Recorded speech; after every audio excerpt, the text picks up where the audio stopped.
Hello, uh, this is Jim Genzano. My new book, Sea and Sword: A Stranger World Adventure, has been out in hardcover for a while, but it only just became available for pre-order as a paperback or as an ebook.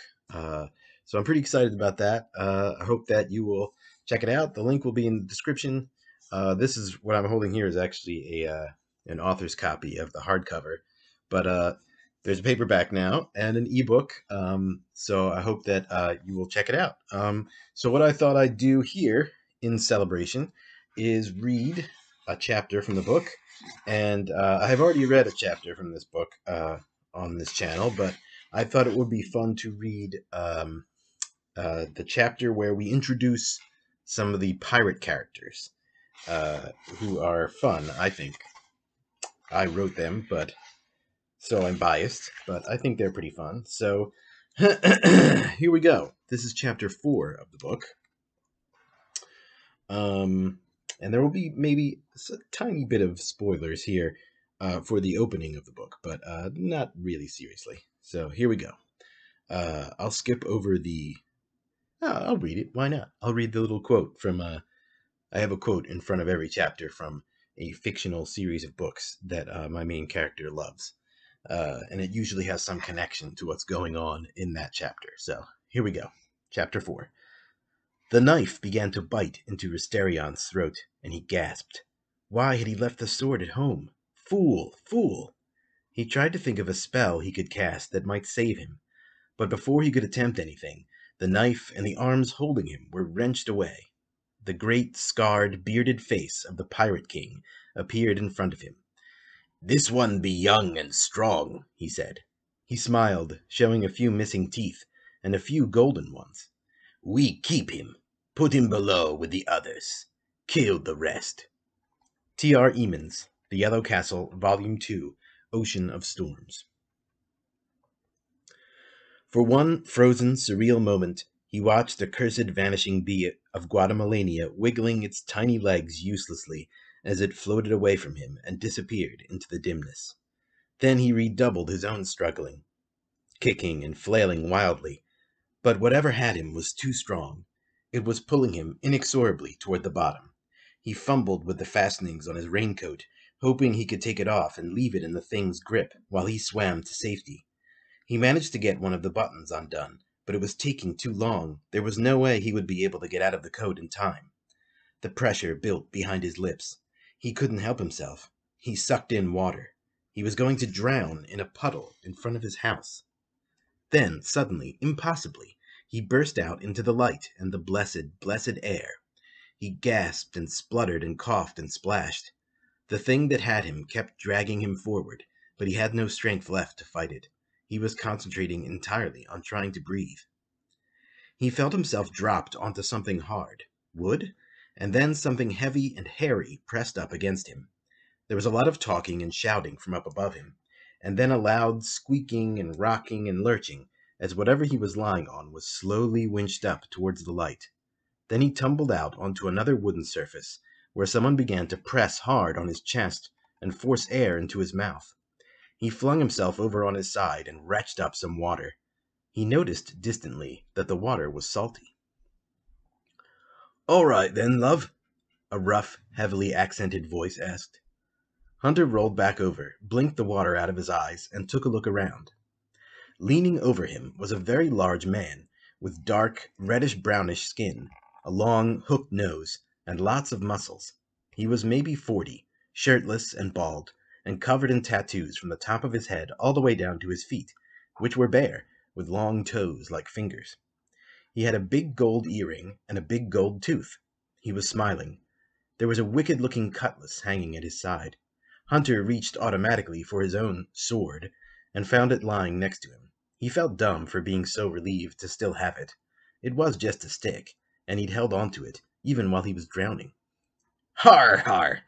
laughed a tiny old man to Hunter's left, whose skin was dark tan and cracked like leather, and looked all the darker next to the short, brilliantly white beard on his chin. He was probably in his 50s, and had a flat blue cap on his head, and a small pipe in his hand. Only Hunter realized with a start that it wasn't a hand, but a green tentacle. "He's a warrior born, this'n," the old man said. "First thing he does is reaches for his weepon. Har har!" The others joined in, and Hunter realized there were quite a lot of people all around him. He looked around at them in growing shock. They were a varied group, to say the least.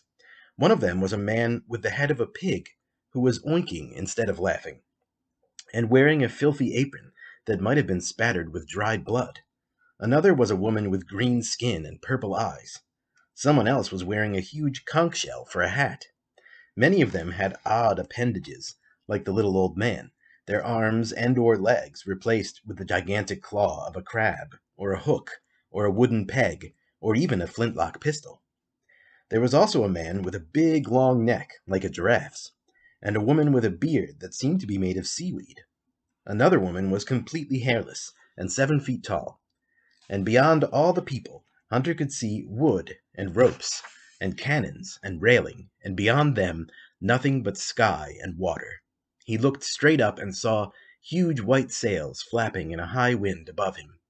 He'd been feeling a rocking and rolling underneath, and had thought he was still disoriented and imagining it, but no, he was on a ship in the middle of the ocean. "Where?" Hunter croaked, and then he coughed and retched up some more water. The tattooed man gave him a fierce blow on the back.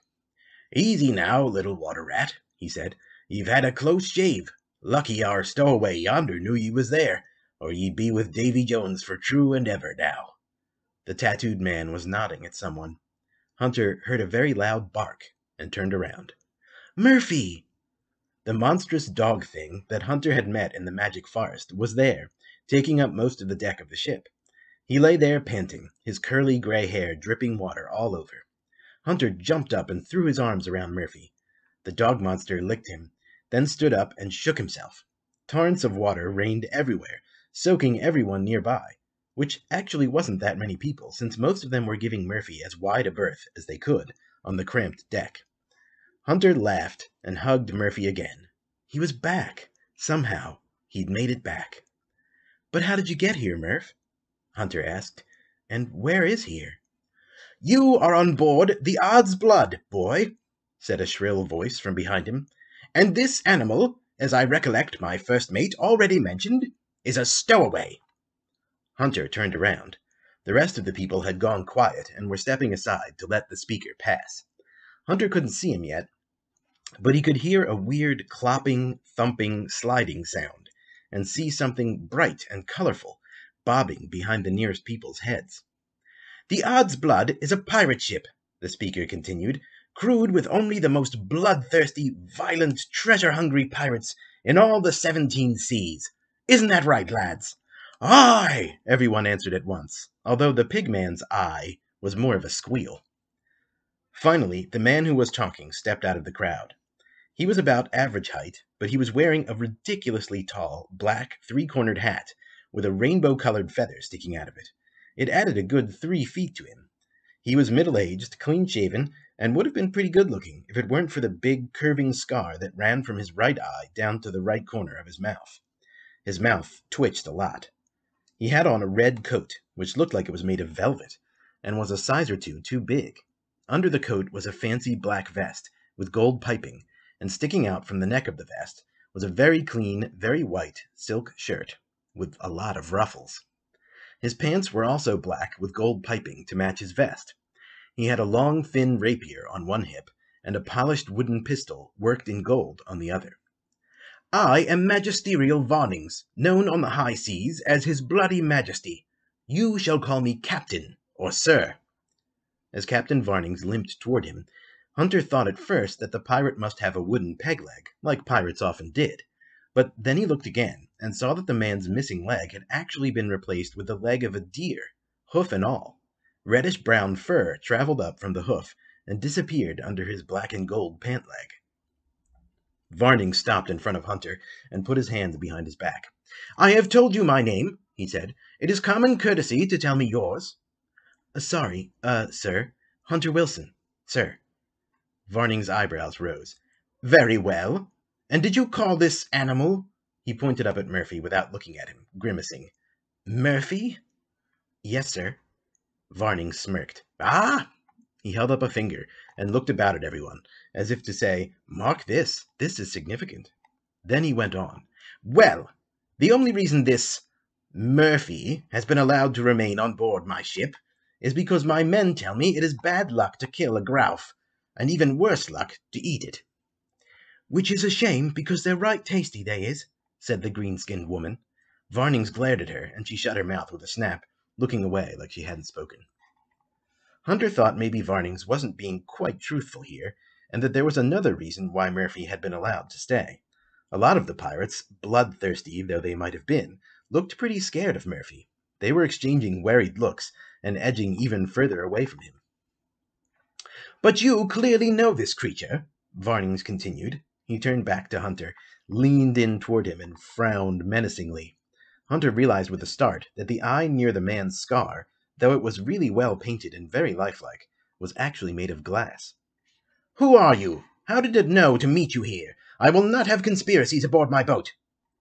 "But I didn't know Murphy would be here, sir," Hunter said. "I swear. I don't even know how I got here myself. I didn't mean to." "Lies!" the captain roared, spinning around and pacing back down the deck with a rapid step, clop, his hands clenched together behind his back.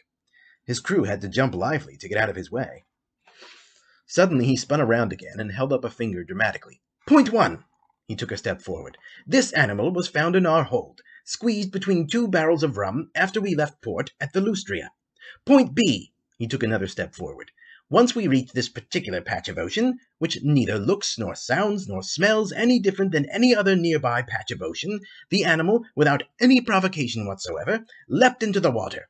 Point C." He took another step forward. "When the animal resurfaced, it had you in its teeth. Point 4." He took another step forward. "You know the animal by name.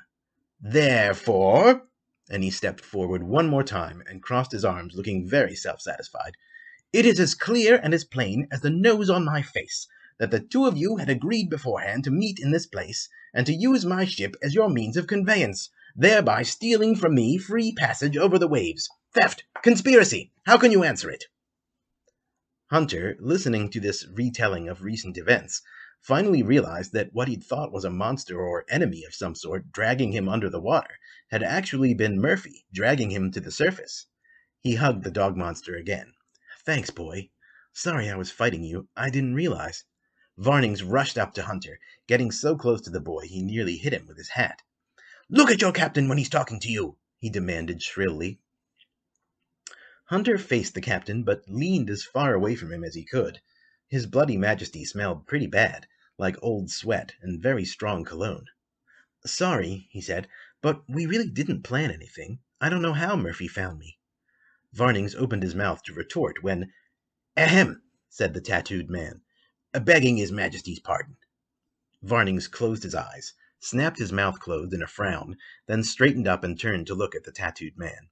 "First Mate Saligash," he said with forced politeness, "what do you have to contribute?"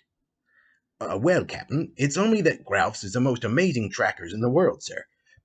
It's said a grouse can find a body it has the scent of anywhere in the world, and sometime, mayhap, I've heard it told, even get where the body's going afore the body gets there, as it were. Now, I'm not saying there weren't no planning nor conspiracy went into it, Captain," he added hurriedly. Varnings had a dangerous look in his eye, and was puffing as if he were about to interrupt. "But still, if the beastie got the boy's scent, that explains how he could have found him in the middle of the sea." "'Tis true the animal lifted its head and took a sniff of the air first, before bounding off into the sea," the little old man in the blue cap said, stroking his beard with his human hand. Only one of his hands was a tentacle. "Yar," he added thoughtfully. Hunter looked back at Murphy wonderingly. He remembered the story Raven had told him about the origins of the grouse, which was apparently what Murphy's species was called. Raven had said the first grouse had become the greatest tracker in the world in order to follow a mysterious trickster called the Gruagach. The story had seemed like nothing more than a fairy tale at the time, just a yarn Raven had spun to creep him out. But all stories seemed to be true here, so maybe that one had been too. Or at least, parts of it. Hunter remembered, too, how Murphy had taken a big whiff of Hunter right before he'd left him that last time. Had the grouse been getting his scent so he could find him again? "But the point is," Varnings cried, and Hunter turned back to the captain in time to see him raise his finger for emphasis. Then Varnings paused and frowned. "The point is—" He seemed to have forgotten what the point was. Then he looked at Hunter again and recovered himself. "The point is, the boy must explain why I should not, right this instant, throw him and his Gralf to the cat-o'-nine-tails." Varnings gestured like a ringmaster with his fingers spread wide toward a barred room like a tiny jail cell set into the part of the ship Hunter thought was called the forecastle, although you didn't pronounce it like it was spelled for some reason. From this cell there issued, as if in answer to the captain, a deep rumbling meow. Murphy growled and barked once in answer. Back in the shadows behind the bars, Hunter could just make out a large, menacing shape with glowing green eyes. Hunter stared at those eyes for a while, then looked back at Varnings. The silence gathered uncomfortably. Hunter was afraid. He was thinking of the terrible Pirate King in The Yellow Castle Volume 2, and the awful things that happened to Risterion on his ship. Hunter really didn't know what to say, but he opened his lips to say something anyway, when suddenly he belched loudly, an acid burning filling his throat, and then a bee flew out of his mouth. The deck of the ship exploded instantly into complete uproar. Varnings shrieked and leaped backwards. Other members of the crew reacted similarly, looking terrified and making strange symbols in the air with their hands, or kissing what must have been holy relics or magic talismans that hung from their necks or wrists or were wrapped around their fingers. Others still, including Salagash, seemed to be trying to keep from laughing. Meanwhile, all the noise and commotion had upset Murphy, so he threw his head back and howled. The sound was ear-splitting and tremendous, drowned out everything else, and made everybody shut up and cover their ears. Captain Varnings, unsurprisingly, was the first one to break the silence. "Cursed!" he cried. "He's cursed! This filthy stowaway beast has brought a cursed boy aboard my ship!" The little old man with the white beard stepped out of the crowd and shuffled up to Hunter. He tilted the boy's head back with his tentacle hand, the suckers tugging gently at Hunter's skin, cool and strange, and pulled one of Hunter's eyes wide open with two stubby, rough fingers on his normal human hand, and squinted down at the boy, frowning. "Aye, the lad's cursed, all right. The curse of the vanishing bees of Guatemala it is. Yar, I bet me mother's middle finger on it, I would." And he spat on the deck. "I heard that," an old woman's voice said from the crowd. "Oh, sorry, Mum," the old man muttered, looking abashed. "It's only a little curse," Hunter protested. But the old man ignored him and raised his voice to speak to the whole crowd again. "A cursed man on board ship is some of the worst luck there is. Aye, aye." "Throw him over the side," someone cried. "Cook him and eat him," someone else suggested. A chorus of voices shouted, "Aye," but Hunter was relieved to hear some shouting, "Nay," as well. Then the thing turned into a general argument. "He's only a boy. He's cursed, and a stowaway besides." "He's not a stowaway, you idiot. The dog is." "It's a Gralf, not a dog. And you're the idiot, you son of a drunken goat." "Why, you—" "Quiet!" roared Salagash. Everyone went instantly silent. "Thank you, First Mate Salagash," Captain Varnings said. Hunter had to search for a second to find him. The captain was now standing all the way across the deck, peeking around the extremely tall woman, whom he was holding in front of him like a shield. She had a sour look on her face, but was accepting her new position. "Our course of action is very clear now. A stowaway, and cursed besides. He must be thrown overboard, straight away." "Or we could cook him and eat him," someone suggested hopefully. A few of the crew began to move toward Hunter. Murphy started to growl. But Salagash had been speaking quietly to the little old man, who suddenly cried out, "But, Captain, all due respect to your bloody majesty and all, but 'tis terrible bad luck to kill a boy. Terrible bad luck. Unless the boy's the son of your mortal enemy, of course." "Oh, fish bones and drowned rats to your bad luck," Varnings shouted from behind the tall woman. "It was your cries of bad luck that stopped us from killing the Gralf before, and look what he brought onto my ship. Pipe down before I have you thrown overboard as well." Large men and women continued to move toward Hunter, and he backed into the comforting warmth of Murphy's fur. Had he been saved from drowning in the sea, only to be killed by bloodthirsty pirates? He gripped the stick tightly. No. He and Murphy would fight them off if they had to, like they had the lizard creatures. He wondered if he should try to swing onto the Gralf's back, or if he should just jump on the nearest pirate and start beating him with his stick. "Begging the captain's pardon," the old man said, "but there is one more thing I could say, if he'd let me." "Oh, very well, spit it out and be done with you." Everyone stopped to listen to the old man. "It's just that having a little boy on board is very good luck, sir," he said. "Good enough near to cancel out the cursing, I'd wager, especially since it is such a very little curse, sir. The boy's right about that. And we haven't had a little boy on since Fred Little really was little, and he ain't been that no more, not for many a year." "That's odds truth, that is," said an enormous grinning fat man, whom Hunter had to assume was Fred Little, and who looked to be at least 40 years old, and at least 300 pounds. Everyone laughed. Varning was still frowning, but he remained silent long enough for the old man to add, "And anyways, sir, little boys is wonderful charms for finding treasure, sir. Little boys is drawn to treasure, and treasure's drawn to them. That's law, that is." Varning's eyebrows shot up so high they nearly disappeared under his hat. He looked up at the woman he was hiding behind, and she nodded sagely in agreement. Varning stepped out into the open, cleared his throat, and stood considering. While he was considering, he tapped one long fingernail against his glass eye. It was a little hard to watch. In fact, a skinny guy with a wooden peg for an arm moaned and ran to the railing to retch over the side. There was another chorus of laughter. "Oh, very well," Varning said at last. "Let it not be said that his bloody majesty is not always unmerciful." Many of the crew members frowned and scratched their heads. "I will let this transgression stand, for now. The boy can stay." Hunter sighed and slumped over with relief. There were some cheers, he was happy to hear, but also some grumbles and muttered curses. "But I'm hungry," someone complained. "Salagash," Varnings went on, "you will make him a cabin boy, and you will work him very hard. And his pet is not to go diving off the deck and dragging any more conspirators into our midst.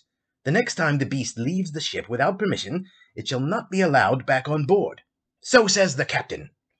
Varning swung around and stomped and clomped off to a door in what Hunter was pretty sure was the aft of the ship. Varnings opened the door, stopped, and looked back over his shoulder. "And get the ship underway again, and back on course, and everyone get back to work."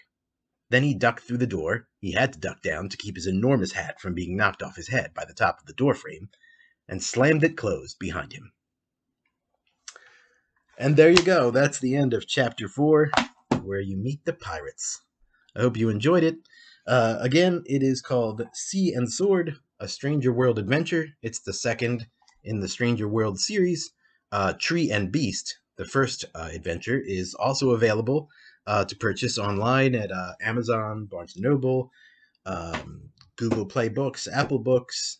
You can get both of them now in paperback, hardcover, or ebook.